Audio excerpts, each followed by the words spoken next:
aku Selvi Dian Vitasari dari program studi manajemen keuangan syariah.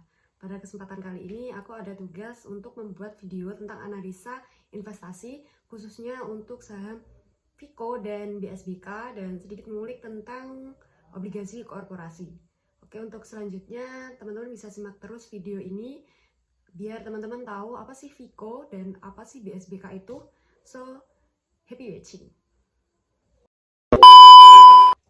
Oke teman-teman, seperti yang aku bilang di opening tadi, aku bakal jelasin tentang saham Vico, saham BSBK, dan juga sedikit mengulik tentang obligasi korporasi.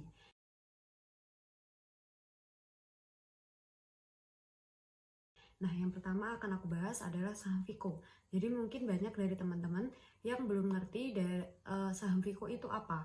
Nah, saham Vico atau PT Victoria Investama itu merupakan perusahaan yang menawarkan produk dan layanan perbankan komersial yang meliputi tabungan dan giro, deposito, dan produk investasi atau produk pinjaman juga seperti halnya kredit konsumsi dan kredit produksi.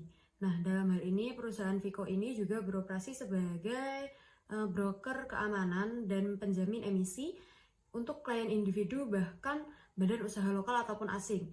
Nah, PT Victoria Investama ini juga mengelola sekuritas dan produk sekuritas juga seperti halnya saham, obligasi, dan aset lainnya termasuk juga properti. Nah, itu mungkin sedikit mengulik tentang profil dari PT Victoria Investama. Untuk lebih lengkapnya tentang PT Victoria Investama itu udah aku kasih link deskripsi di link website di deskripsi box. Jadi teman-teman bisa lihat di deskripsi ya. Untuk selanjutnya ini teman-teman bisa lihat ada beberapa list untuk pemilik saham terbesar dari PT Victoria Investama. Nah, yang pertama itu ada PT Garata Mulia Pratama, yakni sebesar 45,6%. Jadi PT Garata Mulia ini mempunyai saham dari PT Victoria Investama itu sebesar 45,6%. Nah, yang kedua ada Semisal Asia Corporation PT Ltd itu juga sebesar 26,87%. Dan yang ketiga ada Suzana Tanojo itu sebesar 16,36%. Nah, sisanya sebesar 11,71% itu dimiliki oleh masyarakat umum yang mungkin membelinya lewat aplikasi-aplikasi investasi seperti itu. Kita lanjut slide berikutnya. Ini ada tentang analisis fundamental dari PT Victoria Investama. Nah, data ini aku ambil dari website yang sama dari profilnya PT Victoria Investama tadi. Jadi websitenya ada di deskripsi box juga teman-teman. Nah, untuk yang pertama kita lihat dari rasio hutangnya. Rasio hutang atau DER atau Debt to Equity Ratio ini merupakan rasio yang digunakan untuk menilai hutang dengan ekuitas. Nah, adapun nilai dari DER untuk saham Vico ini mencapai kurang dari 1, yakni hanya 0,44 kali modal. Nah, hal ini dapat diartikan bahwa saham Vico ini merupakan perusahaan yang hutangnya lebih kecil dari modal atau ekuitas yang dimilikinya. Yang kedua ada current ratio. Current ratio atau rasio lancar itu merupakan rasio likuiditas yang mengukur kemampuan perusahaan untuk membayar kewajiban jangka pendek atau jatuh tempo dalam 1 tahun. Nah, dalam saham Vico, current rasionya diketahui lebih besar dari liabilitas jangka pendek, yang artinya PT Victoria Investama ini memiliki dana yang besar pula untuk pembayaran utangnya. Yang selanjutnya ada net profit margin. Nah, dalam tabel ini terlihat bahwa net profit margin pada saham Vico ini lebih dari 10%, yaitu mencapai 12%.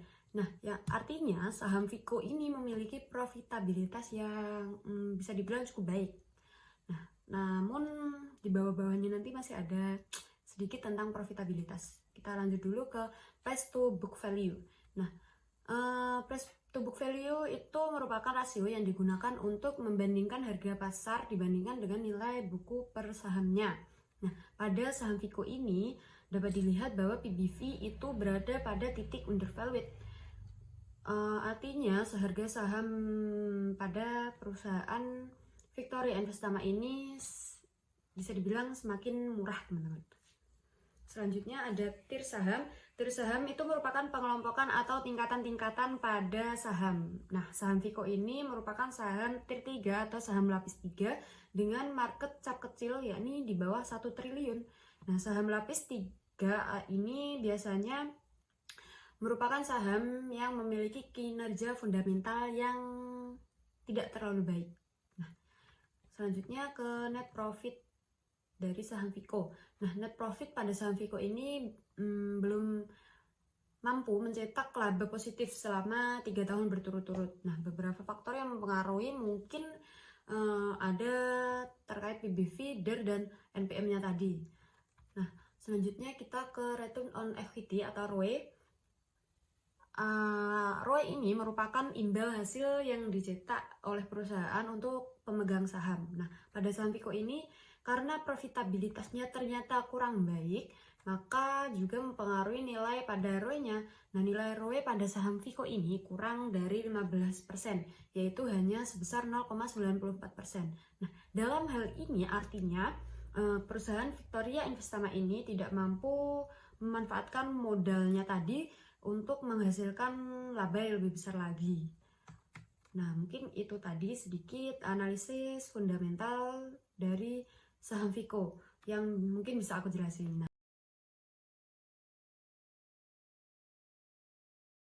Nah, selanjutnya kita lanjutkan ke saham BSBK.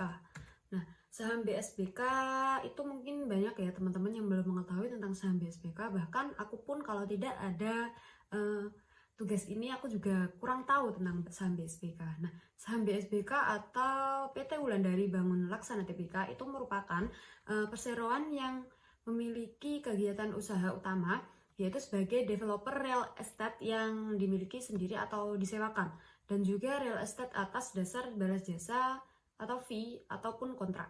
Nah, itu.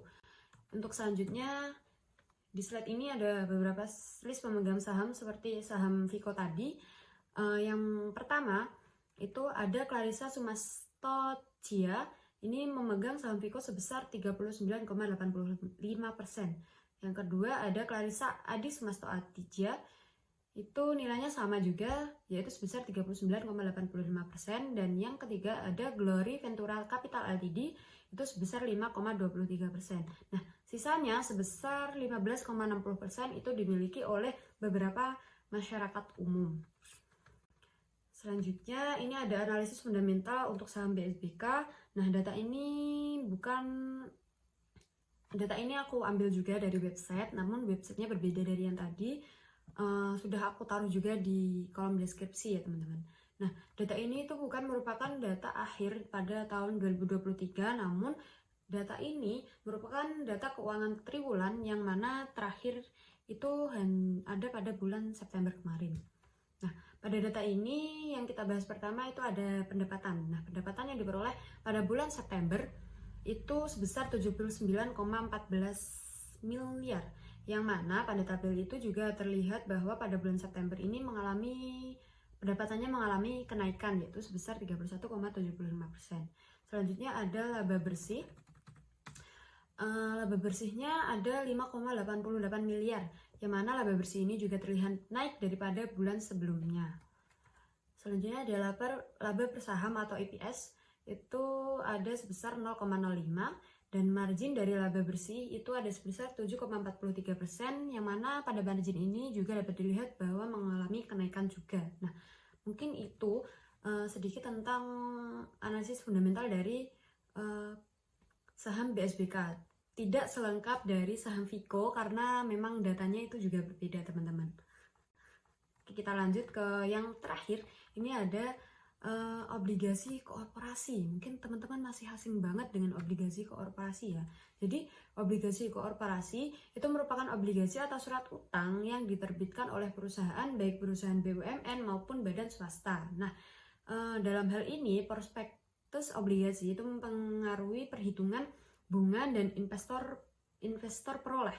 Nah, sebuah koorporasi itu sebagai penerbit obligasi itu akan memberikan imbal hasil berupa kupon kepada investor hingga periode jatuh tempo. Nah, instrumen investasi ini dapat mencakup jangka menengah hingga jangka panjang. Produk ini berisi perjanjian antara pihak penerbit yang akan membayar imbalan berupa kupon pada periode tertentu dan melunasi pokok hutang sesuai dengan masa tenor yang dijanjikan dengan pihak pembeli obligasi.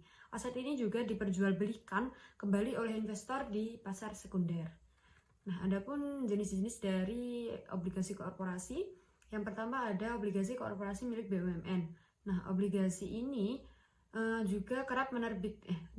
ini juga kerap menerbitkan obligasi untuk meningkatkan modal dan mengembangkan usahanya. Nah, sebagai contoh, untuk obligasi yang berasal dari PLN, BRI, Pertamina, dan sebagainya, ini memiliki instrumen investasi yang juga terdiri dari instrumen konvensional dan syariah. Yang kedua ada obligasi korporasi milik badan usaha swasta. Nah, badan usaha swasta juga menerbitkan surat utang untuk memperluas bidang usahanya. Contohnya ada Indosat. Itu umumnya instrumen yang digunakan pada investasi ini memiliki kupon tetap atau fixed rate. Nah, mungkin itu tentang obligasi korporasi. Nah, dari kedua saham yang aku analisa tadi, itu aku tidak menemukan adanya obligasi korporasi. Nah, entah itu karena apa, atau mungkin karena data yang aku ambil itu bukan data tahunan. Karena aku ngambilnya itu dari belum pergantian tahun gitu, teman-teman. Jadi belum terlihat obligasi korporasinya. Jadi itu.